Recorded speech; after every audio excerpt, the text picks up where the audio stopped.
organisé ça? L'amant de ma femme, il vivait très bien en revendant les fichiers de la police avec toute une bande d'associés. Donc, Attendez, vous voulez dire que ce monsieur, il vend des vidéos de la police? Qui il est pour vous vendre des fichiers de la police? c'est un ancien flic Ah d'accord. qui lui avait déjà été prié poliment de quitter la police. D'accord. Voilà, d'après ce qu'ont dit les policiers, mais bon, lui, il n'a pas un casier. Par contre, ses associés avaient déjà des condamnations. Charles Pierre, lui, il a été... C'est un policier? C'était le responsable de la gendarmerie des Bains. Voilà. Des Bains. On est ici d'ailleurs à Eban, n'est-ce pas? Non, ici on est sur Échirolo. D'accord. Sur Échirolo. Donc il y avait lui, entre autres dans l'équipe, il y avait Sikoski, lui qui était Sikoski?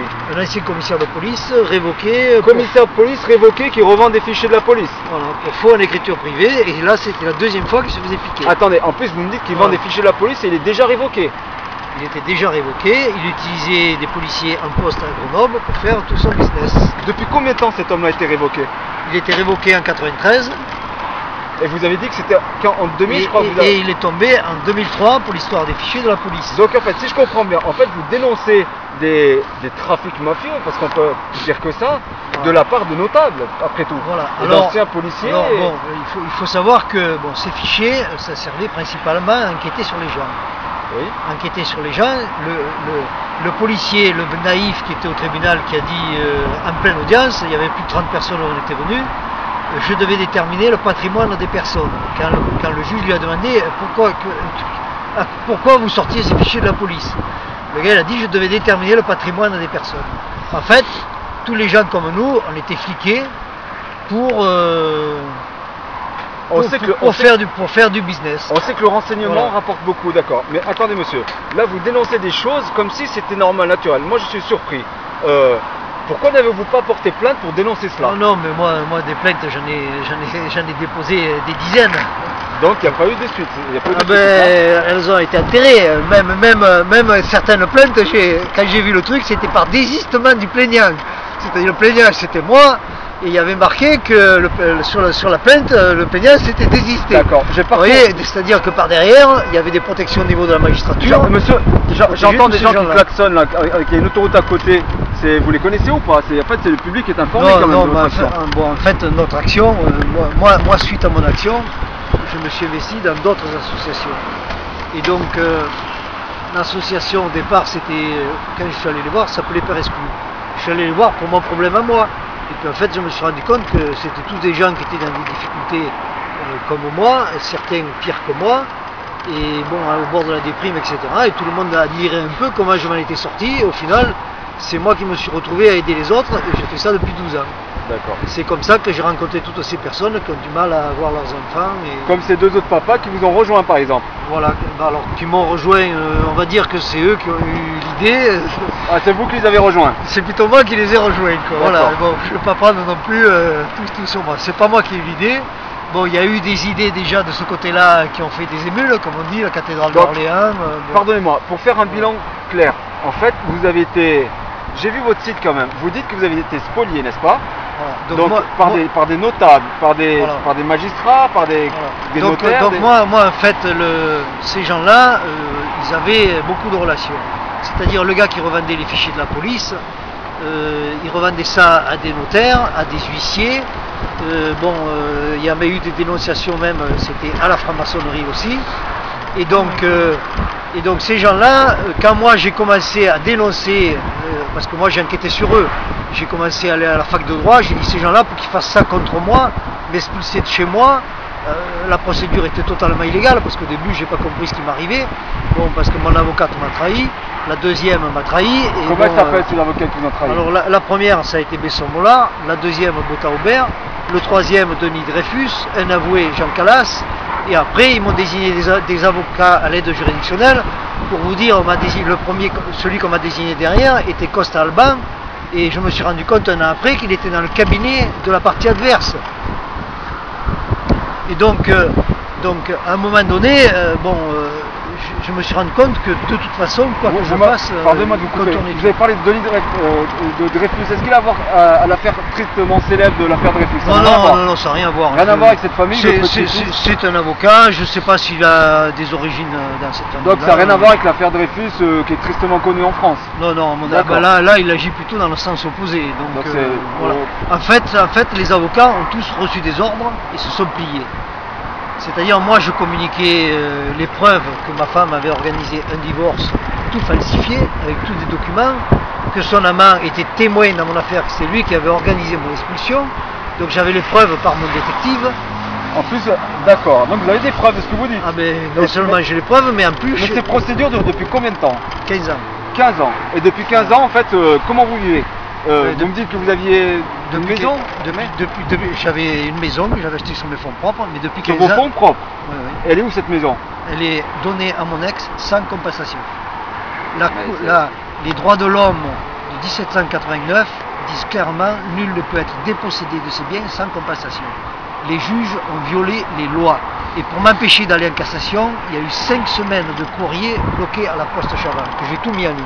Les courriers la poste Chavin, c'est quoi? C'est une poste... C'est une poste à Grenoble. D'accord. C'est-à-dire qu'ils ont donné des ordres aux receveurs de bloquer tous mes courriers qui concernaient avocats, notaires, enfin tous mes échanges qu'il y avait pendant 5 semaines, et tout est sur internet, tout est publié. C'est une concomitance, une association de malfaiteurs, ce que vous dites. Voilà, mais avant, il y avait un des associés de la main de ma femme qui m'avait piqué les courriers dans mon boîte aux lettres aussi. D'accord. Donc j'avais découvert le trafic, j'avais dénoncé, et pareil, ils ont intérêt, j'ai apporté tous les preuves. Aujourd'hui, monsieur Fournet, vous dites que vous aviez acheté avec vos fonds propres votre maison, c'est que vous aviez un petit peu d'argent. Vous faisiez quoi avant? Bon, j'étais déjà technicien supérieur. J'étais cadre? J'étais cadre. J'étais cadre dans la métallurgie depuis 1976. Cadre moyen, cadre... Ouais, on va dire au début cadre moyen. Bon, après j'ai fait une école d'ingénieur, donc j'étais à la direction d'une entreprise. C'est cadre supérieur après. Ingénieur? Oui, je suis ingénieur, mais parce que j'ai passé des cours du soir et que j'ai fait une école d'ingénieur par la suite. Je crois quand même, vous le disiez, on m'a dit que vous avez travaillé pour un fleuron de l'industrie française, c'est le porte-avions Charles de Gaulle, n'est-ce pas? Oui, sur le porte-avions Charles de Gaulle, c'est moi qui me suis occupé de la conception, pas vraiment de la conception, mais enfin, j'étais la partie méthode, c'est-à-dire l'intermédiaire entre le bureau d'études et la fabrication. D'accord. C'est-à-dire, pour la propulsion du bateau, peut-être? Voilà, les enceintes de confinement, ben, sur le porte-avions Charles de Gaulle, il y a 2 réacteurs nucléaires, un à l'avant et un à l'arrière. Vous confirmez que c'est un fleuron de l'industrie française après tout ça? Oui, c'est une entreprise Merpic qui était très renommée. Bien sûr, voilà, j'y ai travaillé pendant 10 ans. Et maintenant, vous vivez de quoi? Comment? Je vis depuis mon affaire. Au début, je vivais du peu qui me restait parce qu'on m'avait vidé les comptes bancaires. En plus. Donc j'ai vécu du RSA. Et voilà, essentiellement, pendant plus de... j'ai fait... Et vous, maintenant, vous vivez de quoi? Vous avez vécu je suis toujours au RSA. Toujours au RSA? Voilà. Et vous me dites que... Depuis 12 ans. Depuis 12 ans au RSA. J'ai attendu... bon, j'ai eu des stages, entre-temps, des petites coupures, parce que bon... Les stages à NPE, bon voilà... Est-ce que vous confirmez que 6 mois, des périodes comme ça. Monsieur Fournet, est-ce que vous confirmez que depuis 5 ans, on vous a coupé l'électricité chez vous? Ici en France, sans électricité à la maison? Alors en 2006, il faut savoir ce qui s'est passé. J'ai commencé à dénoncer l'affaire de corruption de Desto. Desto, c'est le maire de Grenoble, n'est-ce pas? Voilà, la faillite frauduleuse de la société Coris. Et donc qu'est-ce qu'ils ont trouvé comme rétorsion? Mais ils ne travaillaient pas avec Madame Fioraso qui est ministre... Si, bon, elle était dans la même société d'ailleurs, c'était la principale commerciale de la société Coris. La société Coris, c'est une entreprise où ils ont accumulé des fausses factures pendant des années. Et donc il y a eu un rapport d'expertise de 2 experts comptables du tribunal qui a été enterré. Et donc à un moment donné, il y a quelqu'un qui l'a balancé, donc qui me l'a envoyé aussi en copie. Mais on connaît ces affaires-là, mais n'y a-t-il pas des policiers qui avaient enquêté dans les années Normalement, sur cette affaire-là, Michel Desto, il aurait dû passer directement en tôle. C'est abus de biens sociaux, détournement de fonds publics. Comme son prédécesseur Carignon. Voilà, comme son prédécesseur Carignon. Il a fait 2 ans de prison, je crois, n'est-ce pas? Voilà, tout à fait. Mais bon, en fait, à Grenoble, si Carignon a traîné pendant autant d'années, c'est parce que les magistrats le protégeaient. Bon, comme il y a eu dans le Canard enchaîné, voilà. Donc, en fait, là, vous dénoncez, vous voulez que votre affaire soit prise. Comment votre affaire pourrait avancer si vous me dites que les plaintes sont classées? Alors, mon affaire, bon, pas tout est classé, parce que bon, je continue à faire des procédures. Vous savez, quand il y a des faux actes notariés, il faut savoir que dans mon affaire, pendant l'instance de divorce, ma femme, avec les fonds qu'elle avait prélevés de la communauté, a même acheté le terrain d'à côté. Donc moi, j'avais un droit de préemption sur le terrain, les notaires étaient tenus de m'informer. Ils ont fait comme si j'existais plus, comme si j'étais mort physiquement. Quand on lit l'acte notarié que j'ai récupéré en 2010, il y a marqué Madame Raymond la propriétaire, parce qu'évidemment, comme moi j'ai le terrain d'à côté, et il y avait deux parties sur le terrain. Elle est où cette propriété? Elle est à Saint-Martin-d'Air, au 40 rue Romain Roland. Et qui est le maire de Saint-Martin-d'Air pour que ça se produise? Là, c'est le maire qui décide sur l'attribution de l'urbanisme. Question urbanisme, bon, il s'est passé beaucoup de choses sur ce terrain pendant l'instance de divorce, tout à mon insu. Bon, moi je soupçonnais des trucs parce qu'il y avait eu quand même, en 2001, 420 000 francs de retrait en espèces. Donc c'est moi qui avais reçu le relevé bancaire. À mon avis, une erreur de la banque, mais je pense qu'il y a... C'était votre argent qui a été retiré, vous voulez dire, c'est ça? Voilà, c'est-à-dire ma femme a vidé les comptes bancaires, il y en avait pour près de 200 000 euros. D'accord, pour en revenir à votre affaire de l'urbanisme de votre maison, qui est le maire de Saint-Martin-d'Air? Alors, le maire de Saint-Martin-d'Air, c'est René Proby. Donc, René Proby, ce nom est connu, n'est-ce pas? Alors, ce nom est connu. Bon, il y a des personnes qui le dénoncent depuis des années dans l'affaire des disparus de l'Isère. Ces enfants, ces 10 enfants qui ont disparu dans les années 80-90, je crois? Voilà, mystérieusement disparus. Alors, il y en a qui le dénoncent parce que il y en a qui connaissent dans le coin et qui ont tenté d'accéder à la police, et parce que ce gars-là, il était médecin, et il y en a qui l'appellent même dans le quartier Monsieur Chloroforme, parce qu'il paraît qu'il endormait les gosses avec ça. Enfin bon. Et donc il y a des gosses qui ont échappé aux poursuites de cette personne. Aux poursuites de courir après ou judiciaire ou quoi? Non, de lui courir après, quoi. Des gosses qui avaient 11 ans à cette époque-là et qui en avaient d'autres dans sa classe. Et donc, bon, il y a entre autres Nordine Bourou qui, depuis 30 ans, essaie d'être entendu sur cette affaire-là. 30 ans 30 ans, oui, parce que c'est une affaire qui remonte maintenant bientôt à 30 ans.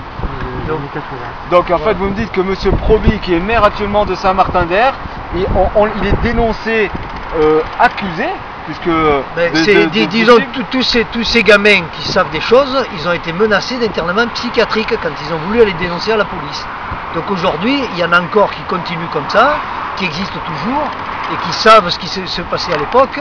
Et donc, mais dans cette triste affaire, on sait qu'il y avait un petit Romain qui a disparu, et je crois que son papa était un élu justement de Saint-Martin-d'Air, n'est-ce pas? Oui, il y a un élu il y a un des enfants qui était justement dans la même école en question à Saint-Martin-d'Air, parce que bon, en fait, leur manière de recruter les enfants, c'était principalement d'utiliser des dernières voitures de luxe. Et donc il les attirait avec les voitures, il les mettait au volant. Des volants de... Non, comme toi, si tu voyais la dernière Mercedes qui sort, voilà, le petit gosse il est tout content, il se retrouve au volant de véhicules comme ça, et ils le font même conduire là-bas dans le quartier. Et donc c'est un moyen d'attirer les enfants. Et vous voulez dire qu'aujourd'hui le maire, M. Proby, il n'est pas ennuyé, il n'est pas attaqué sur ces... Il y en a qui voudraient être entendus à ce sujet-là, et donc c'est une affaire qui aujourd'hui est toujours pas... En fait, pour faire un bilan, vous êtes en train de dire que ces affaires de papa qui dénoncent l'injustice familiale, parce qu'ils sont privés injustement, mais il n'y a pas que des papas, on a vu beaucoup de mamans également. Oui, alors il faut savoir que pour les mères, moi l'association, on peut dire qu'il y a à peu près une mère sur 5 papas qui est dans la même situation. C'est-à-dire à qui on a enlevé les enfants, parce qu'en général, le père avait les bras longs, et donc, quand je dis les bras longs, c'est des relations quelque part, quoi. Et ce qui fait que la personne se retrouvait sans ses gosses. On en a vu une il y a à peu près 3 semaines maintenant. Bon, elle, on lui a enlevé son bébé à l'âge de 4 mois, et c'est une femme qui a sa fille, elle a 15 ans maintenant. Une sur 5 Une sur 5, oui. 20%, un truc comme ça, non, c'est ça? Oui, c'est ça. Et donc pour une femme, je pense que les hommes revendiquent, mais les femmes c'est encore pire pour elles, parce que la plupart ressentent ça comme une honte. On leur a enlevé leur enfant, parce que tout de suite on connaît l'affaire. Vous êtes un ami, je crois, vous avez rencontré monsieur Guy Stan Maillot de vrai nom, qui est Christian Maillot, et qui avait justement protégé une maman, Sandrine Gatchadoua, n'est-ce pas? Voilà. Donc bon, je suis allé, Stan Maillot, je le connais en fait déjà, c'était au début de mon affaire où je cherchais à rencontrer d'autres personnes. Et donc on s'était rencontrés. Vous rencontrez d'autres personnes pour les défenses des justiciables sur les dérives de la justice. Et donc on s'était retrouvés à Paris. Il y avait Christian Cotten, il y a le fils du juge Roche, l'affaire de Maudit Allègre, Roche. C'est connu, oui. Voilà. Jean-Louis Roche. Charles-Louis Roche. Charles-Louis Roche, voilà. il est connu, bien sûr. Voilà. Donc c'était une dénonciation pareille d'affaires de pédophilie, et voire d'autres affaires beaucoup plus macabres. Enfin bon, moi je connais pas les détails de ça, mais bon, donc on s'était retrouvés à Paris. Ça devait être il y a une douzaine d'années à peu près. Donc on était, je dirais à peu près 80 personnes déjà, des militants sur les dérives de la justice, donc à échanger sur ce qu'on avait et sur tout ça. Et donc c'est à une de ces occasions que Stan Maillot était présent. Et Stan Maillot, je crois qu'il a une histoire particulière parce que c'est un gendarme, n'est-ce pas? Voilà, c'était au début où il s'était retrouvé, il avait monté, comment on appelle ça, une équipe de sécurité, je crois que c'était en Guyane, quelque chose comme ça, une équipe de sécurité avec des policiers, avec des policiers, pas des policiers, ouais, de sécurité privée. Voilà, de la sécurité privée, ils étaient armés et tout, ils avaient les autorisations de port d'armes du préfet, etc. Bon, donc c'était légal. Voilà, c'était légal parce que dans ce coin-là, et donc au départ c'était des sortes de gardes privés, quoi. Hein. Et au départ, il avait pris tellement d'importance par rapport à la gendarmerie locale là-bas que il a été un peu jalousé, quoi.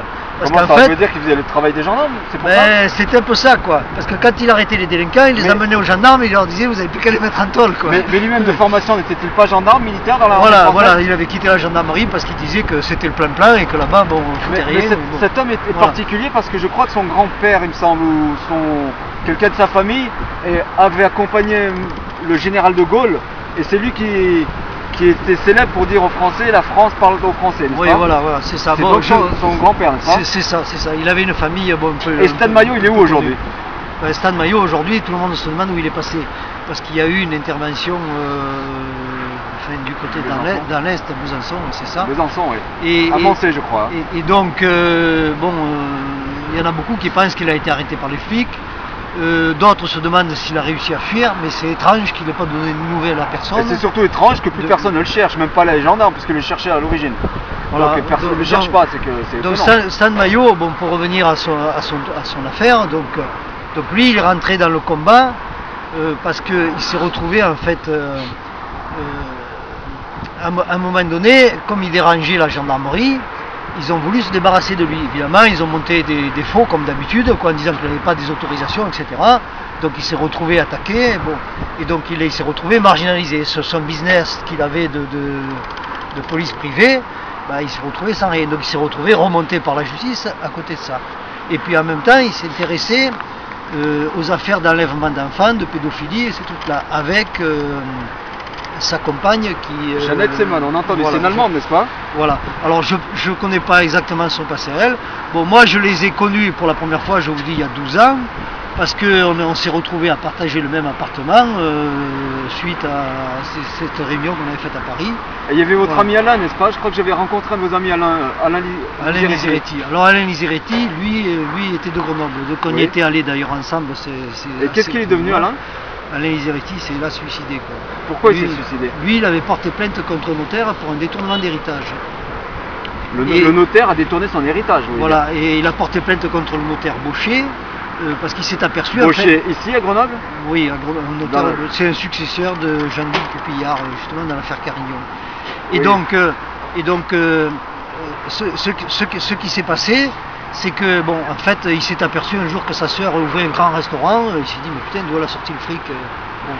Et c'est à partir de là qu'il a commencé à enquêter et qu'il s'est aperçu qu'en fait, il y avait eu l'héritage de sa tante qui avait été détourné. Il s'est associé à son autre tante, parce que son autre tante aurait dû avoir aussi... En fait, vous voulez dire qu'il n'a pas eu gain de cause et il s'est suicidé pour ça, Alain? Alors, il ne s'est pas vraiment suicidé pour ça. En fait, ce qui s'est passé, c'est que derrière, c'est pareil. Ils lui ont organisé son divorce, ils ont monté ses gosses contre lui, dont notamment sa fille aînée, donc pas la deuxième, parce que la deuxième tenait beaucoup à lui. Et donc lui, quand il a vu jusqu'où ça allait, c'est pareil, il avait une maison de campagne à 600 mètres d'altitude, il avait 2 appartements au Courberia. Et donc, Courberia, c'est une rue de Grenoble. Oui, c'est une des rues les plus renommées de Grenoble, quoi. Et donc, qu'est-ce qui s'est passé? Donc il y a un patrimoine. Voilà, un certain patrimoine aussi. Donc, il avait quand même, il était employé à la mairie de Grenoble, pour vous dire. En plus. Il a cru que le maire allait l'aider, quoi.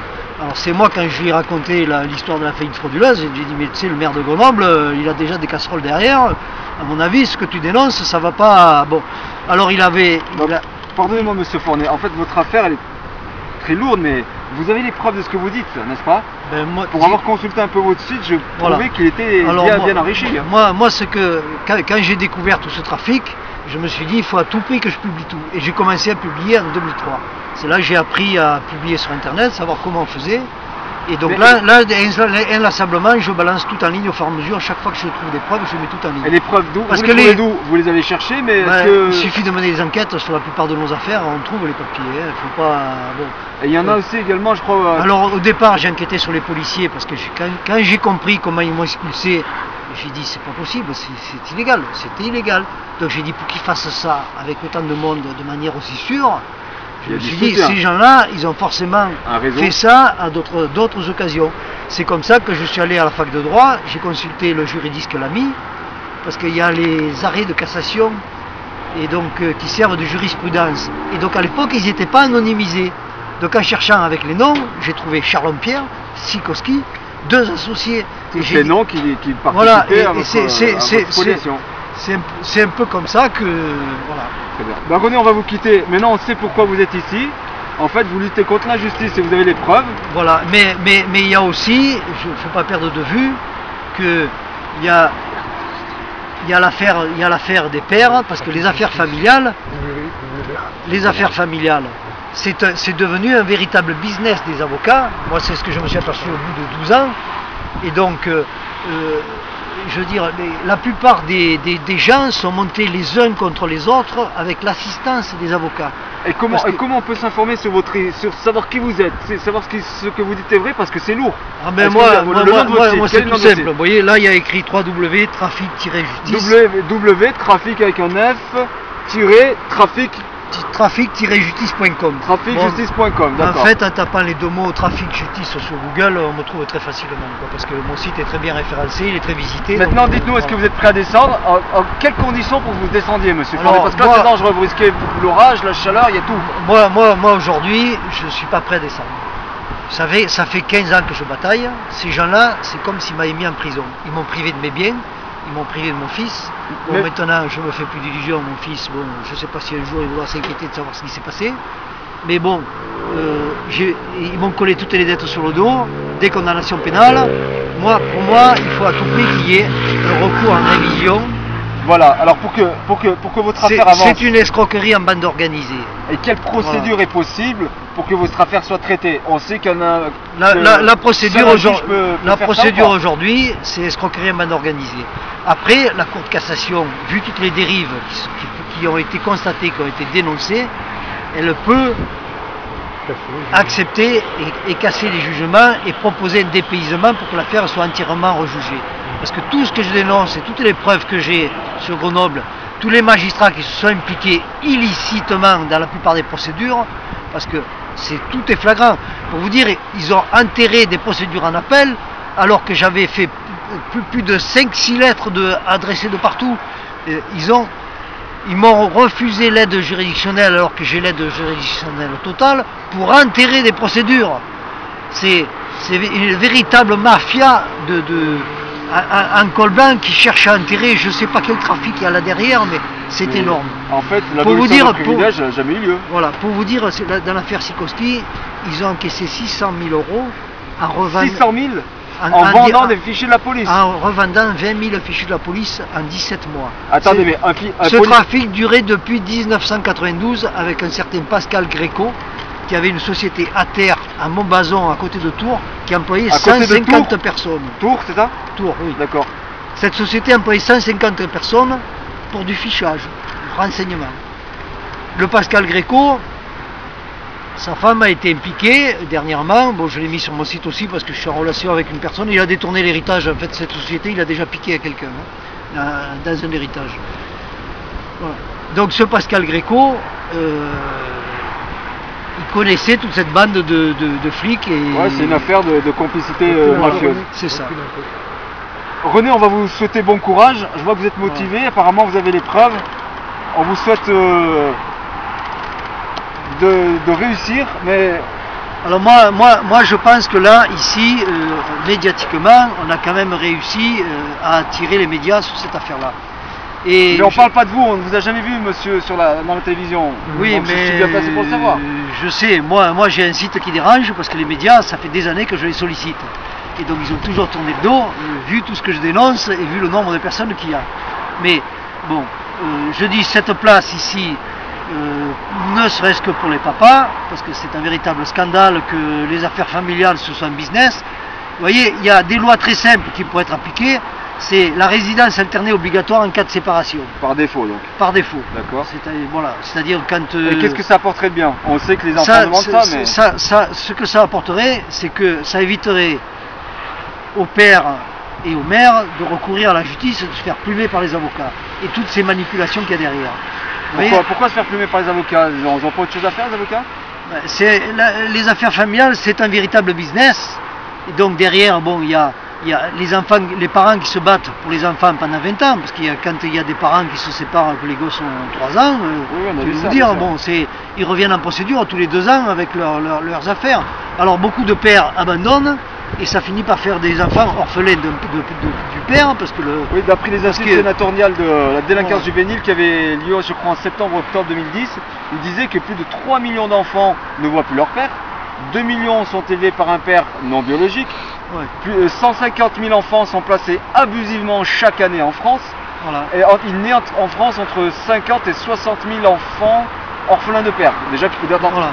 Alors, vous voyez, en imposant la résidence alternée dès le départ. Dès la séparation?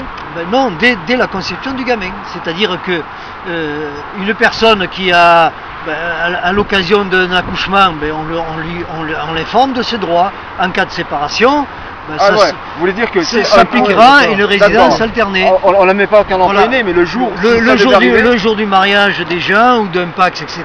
En cas de séparation, vous avez un enfant, c'est la résidence alternée qui va s'appliquer. Donc ce qui fait que les parents sauront d'emblée à quoi s'attendre et n'auront pas, si recours à la justice, ça ne servira à rien pour eux. Mais je crois, parce qu'en fait vous l'avez dit, j'avais lu dans ce que vous écriviez, vous disiez qu'en fait 70% du travail des avocats c'est en procédure familiale. Et oui. Et alors, si vous leur enlevez ça, ils vont faire quoi? Ils vont s'occuper de la vraie délinquance, la délinquance financière, la délinquance des banlieues. Bon, il y a la justice, le rôle de la justice, c'est s'occuper des délinquants, pas des familles. D'accord. Par exemple, les pensions alimentaires, pour les parents qui ne veulent pas éduquer leurs gosses, que ce soit le père ou la mère, la CAF gère déjà, pour les impayés, les 2 tiers des pensions alimentaires. Elle peut gérer le dernier tiers. Pourquoi les parents sont obligés d'aller en justice pour avoir des pensions alimentaires? La CAF gère déjà la sécurité sociale pour la maladie, etc. Elle gère une bonne partie des prestations familiales. Le RSA, je crois également, non? Elle gère le RSA aussi. Donc elle peut aussi, si elle a des barèmes parfaitement établis, elle peut aussi gérer les pensions alimentaires. Ce qui fait que elle a les revenus des gens. Donc pas besoin de notaire non plus finalement.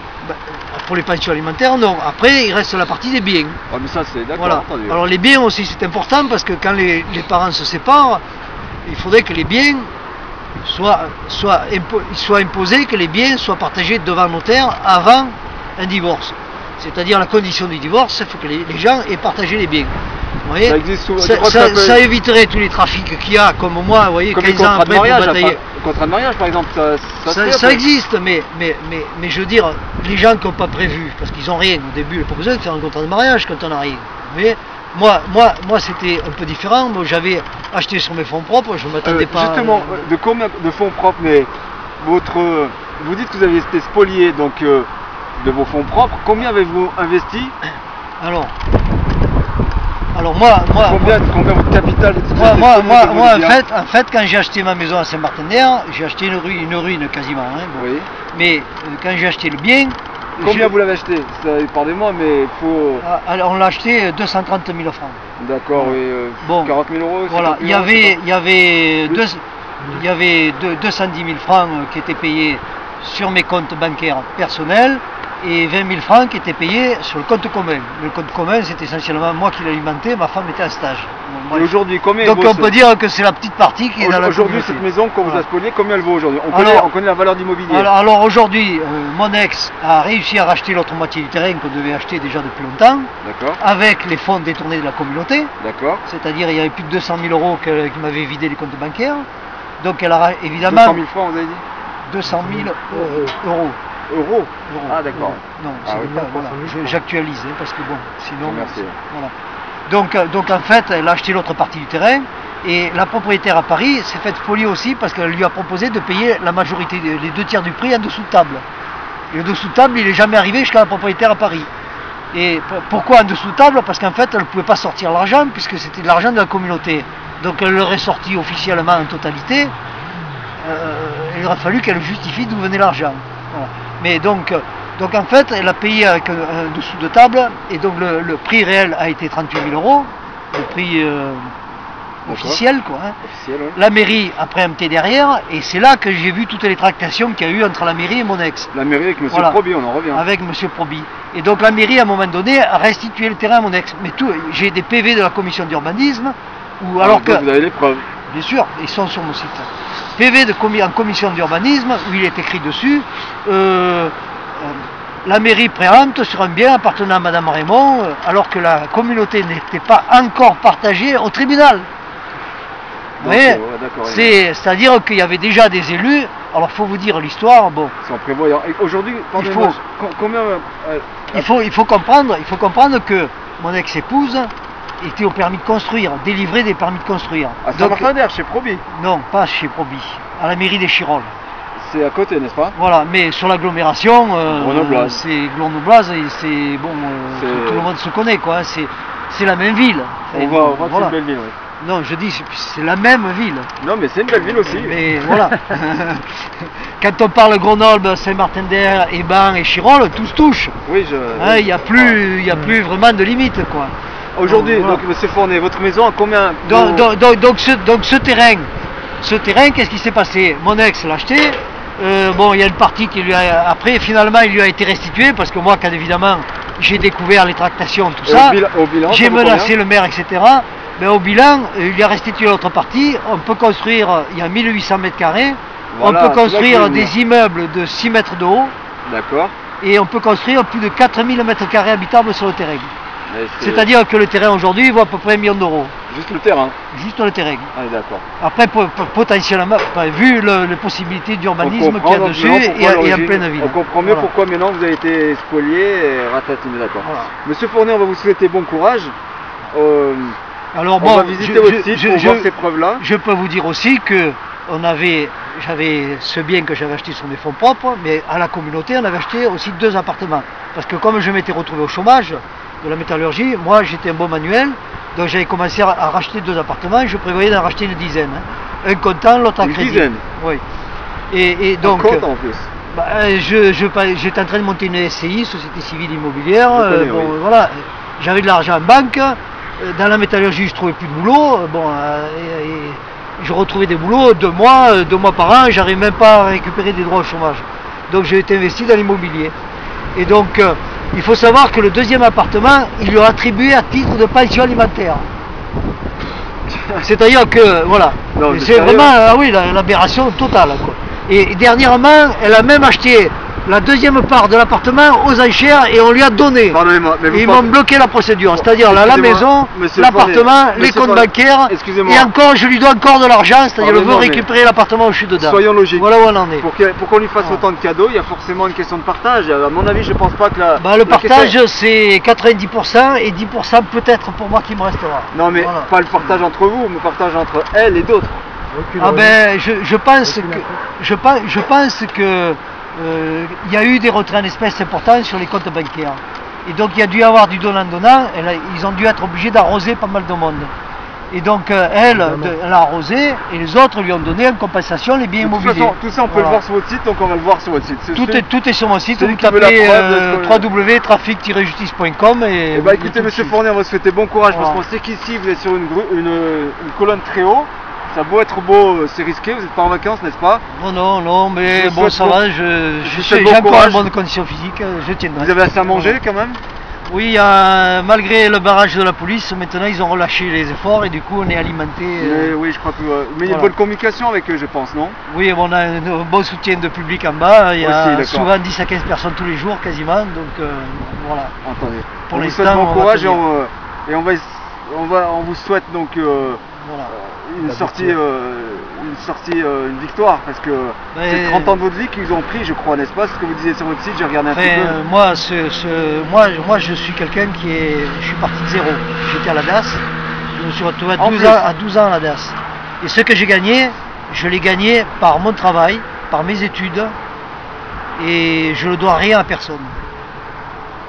Donc j'estime, là ils m'ont spolié. C'est crapuleux de tout ce que j'ai gagné. Ce qu'ils ont fait, ce qu'ils ont fait, ils m'empêchent, j'aurais même pas de retraite, parce que là, j'ai eu 15 ans, je ne pouvais plus cotiser, parce que moi je comptais monter une SCI, donc j'étais salarié de mon activité. Voilà. Monsieur Fournier, on vous souhaite donc bon je ne me laisserai pas faire, et ce qu'ils m'ont fait, tout le monde le saura. Je crois. Voilà. Merci Monsieur Fournier.